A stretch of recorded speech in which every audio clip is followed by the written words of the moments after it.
Bonjour, vidéo sur la notion de champ électrique. Donc, je vous conseille de visionner auparavant la vidéo sur la notion de champ tout court et le champ de gravitation. Donc on a une particule ici chargée au centre avec une charge grand Q positif. Une particule ici avec une charge Q1 aussi positive. On a vu que deux particules de charge positive se repoussent, dont la force exercée par Q sur Q1 est une force répulsive. Cette force dépend d'une constante de Coulomb, de la valeur des charges des deux particules, donc le produit ici en haut, Q fois Q1, et de la distance qui sépare ces deux particules. Là, on voit aussi que si le vecteur unitaire ici est U1, on a bien F et U1 dans le même sens, donc F est bien dirigé selon le vecteur U1. Maintenant, je vais mettre Q1 en facteur.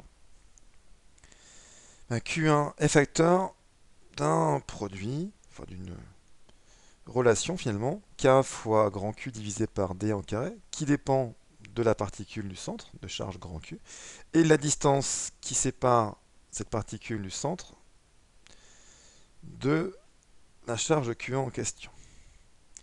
Ce produit-là, K fois Q sur D en carré fois U1, c'est l'expression de ce qu'on appelle le champ électrique.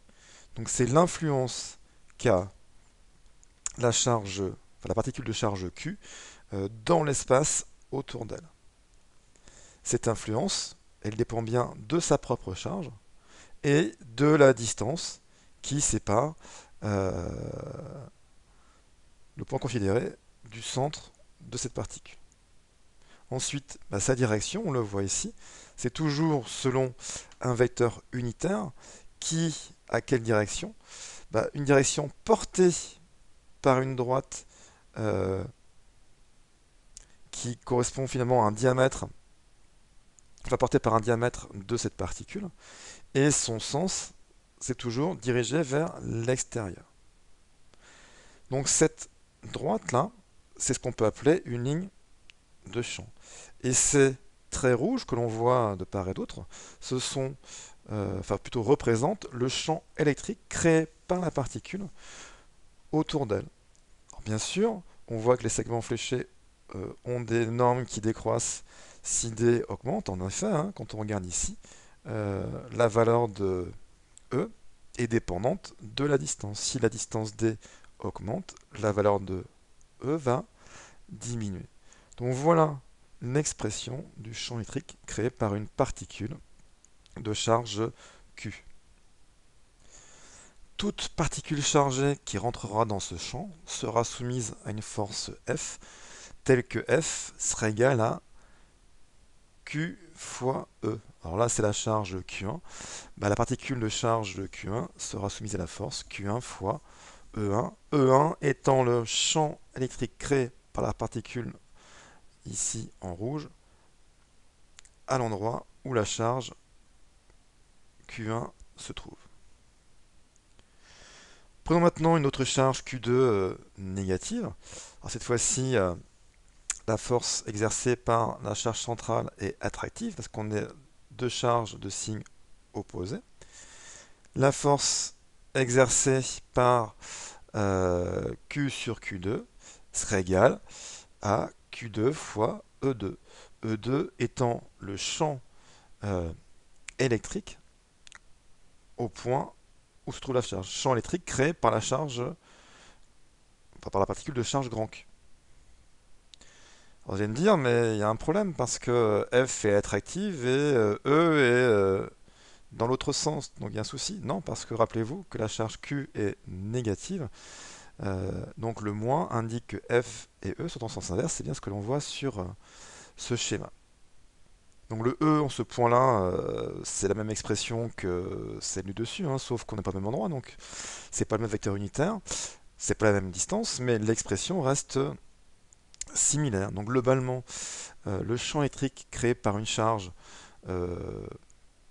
une particule de charge Q, c'est E est égal à K fois Q sur D au carré, D étant la distance entre cette particule et le point considéré, et U étant un vecteur unitaire porté par un rayon de cette particule qui est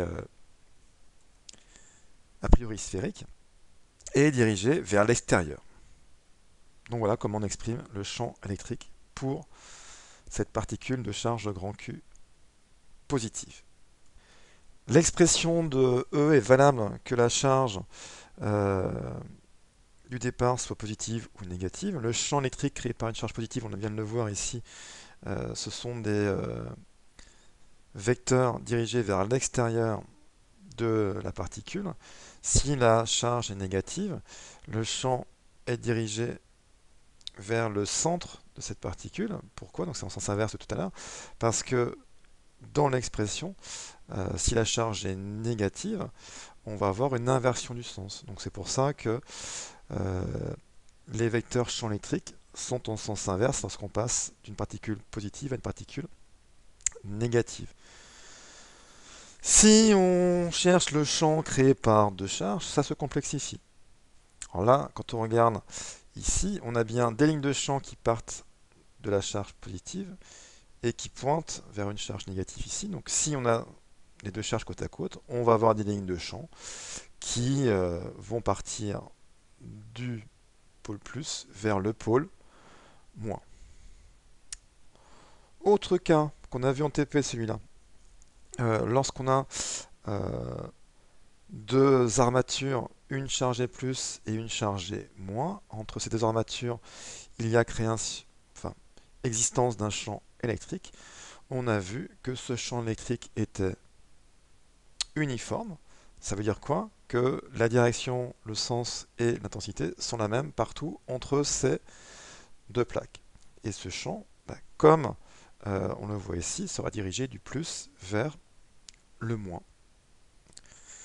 Sur ce schéma, contrairement aux autres, on voit ce qu'on appelle les lignes de champ. Alors, comment est le champ électrique en un point, si on devait le représenter? Le champ électrique en un point est tangent aux lignes de champ. Donc si je trace ici le champ électrique en ce point-là, je trace un vecteur tangent à la ligne de champ. Et là, c'est le champ électrique en ce point-là. Et bien sûr, si on change d'endroit, la direction et le sens de ce champ vont changer. Donc voilà le champ électrique E en ce point-ci et là en ce point-là. On peut ensuite imaginer plein de situations avec deux charges négatives. Donc voilà le champ électrique créé avec une charge moins Q, une charge moins 2Q. On peut modifier la distance entre les charges. Donc ça modifie bien sûr l'allure du champ électrique créé par ces deux charges. Là vous avez par exemple une charge positive de charge 2Q et ici une charge négative de charge moins Q. Donc voilà les lignes de champ créées par ces deux charges. Donc si on modifie les distances, vous voyez que les lignes de champ sont aussi modifiées. Alors vous n'avez pas à savoir comment tracer les lignes de champ dans ces cas-là, hein, c'est assez complexe.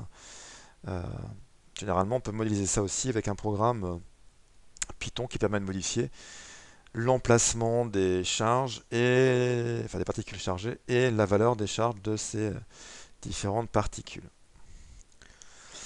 Le cas qui est ici donc de champ uniforme sera assez souvent utilisé, parce que c'est assez pratique pour faire des calculs, en tout cas à votre niveau. Si le champ est uniforme, c'est assez facile de pouvoir exprimer le vecteur force et de calculer ce vecteur force. Parce que je vous rappelle que F est égal à, pour une particule chargée dans cet espace, ça sera égal à Q fois E. Donc si on connaît la valeur de E et qu'on connaît la charge Q, on pourra assez facilement calculer la force exercée sur cette particule au sein de ce champ uniforme. Ce schéma représente aussi donc un dipôle électrique appelé condensateur, dans lequel règne aussi donc un champ électrique uniforme. Donc ce cas particulier, c'est un cas aussi assez classique. De la même façon qu'on voit assez souvent pour le champ de gravitation P égale à M fois G, on verra souvent aussi ce cas-là avec F égale à Q fois E, E étant un champ uniforme. Donc voilà pour cette notion de champ électrique. Merci de votre écoute.